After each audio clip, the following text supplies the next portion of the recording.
Varahi silks మన నెల్లూరులో September 25వ తారీఖున గొప్ప ప్రారంభం. వైసీపీలో నుంచి కింది దాకా గందరగోళం నెలకొంది. అధినేత జగన్ ఒకటి చెప్తే ఆ పార్టీలోకి కీలక నేతలు మరొకటి చేస్తున్నారా అన్న అనుమానాలు పరిశీలకులు వ్యక్తమవుతున్నాయి.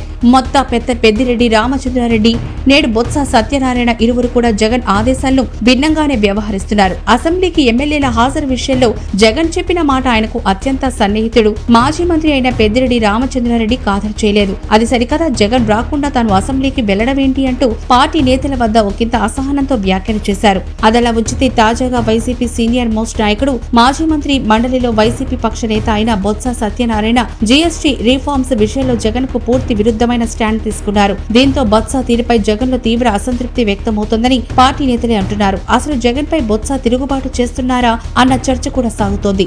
ఇందుకు బొత్స మండలిలో వ్యవహరిస్తున్న తీరే కారణమని అంటున్నారు. కేంద్ర ప్రభుత్వం అత్యంత ప్రతిష్టాత్మకంగా భావిస్తున్న జీఎస్టీ విషయంలో వైసీపీ స్టాండ్ కు పూర్తి భిన్నంగా మండలిలో బొత్స మాట్లాడమే ఇందుకు కారణం. జీఎస్టీ సంస్కరణలను ప్రశంసిస్తూ జగన్ ట్వీట్ చేసిన సంగతి తెలిసిందే. అయితే బొత్స మాత్రం మండలిలో కేంద్రాన్ని ప్రశంసిస్తూ ప్రభుత్వ తీర్మానాన్ని వైసీపీ వ్యతిరేకిస్తుందని చెప్పారు. బీఏసీ సమావేశంలో మండలిలో ప్రభుత్వం చేసే జీఎస్టీ అనుకూల తీర్మానాన్ని వైసీపీ వ్యతిరేకిస్తుందని చెప్పడంతో వైసీపీ నేతలు శ్రేణులు కంగుతున్నారు. అయితే మండలిలో వైసీపీ ఆ తీర్మానాన్ని వ్యతిరేకించలేదనుకోండి, అది వేరే సంగతి. కానీ బొత్స ఏకపక్షంగా పార్టీ లైన్ కు వ్యతిరేకంగా బీఏసీలో చేసిన వ్యాఖ్యలు మాత్రం జగన్ తీవ్ర అసంతృప్తి వ్యక్తం చేసినట్టు తెలిసింది. జగన్ బీజేపీకి వ్యతిరేకంగా ఏ నిర్ణయం తీసుకునే అవకాశమే లేదు. ఆయన ఎదుర్కొంటున్న కేసుల్లో అరెస్టు నుంచి రక్షణ కావాలంటే బీజేపీ సహకారం అండ చాలా అవసరం. ఆ విషయం తెలిసి కూడా బొత్స సత్యనారాయణ జీఎస్టీ సంస్కరణలను వైసీపీ వ్యతిరేకిస్తుంది అని అన్నారంటే దీని వెనుక ఏదైనా కుట్ర ఉందా అన్న అనుమానాలు పార్టీలో వ్యక్తమవుతున్నాయి. మొత్తం మీద బొత్స తీరు వైసీపీలో చర్చనీయాంశంగా మారింది. ఇటీవల ఒక కార్యక్రమంలో ఆయన ఏపీసీసీ అధినేత వైఎస్ షర్మిలతో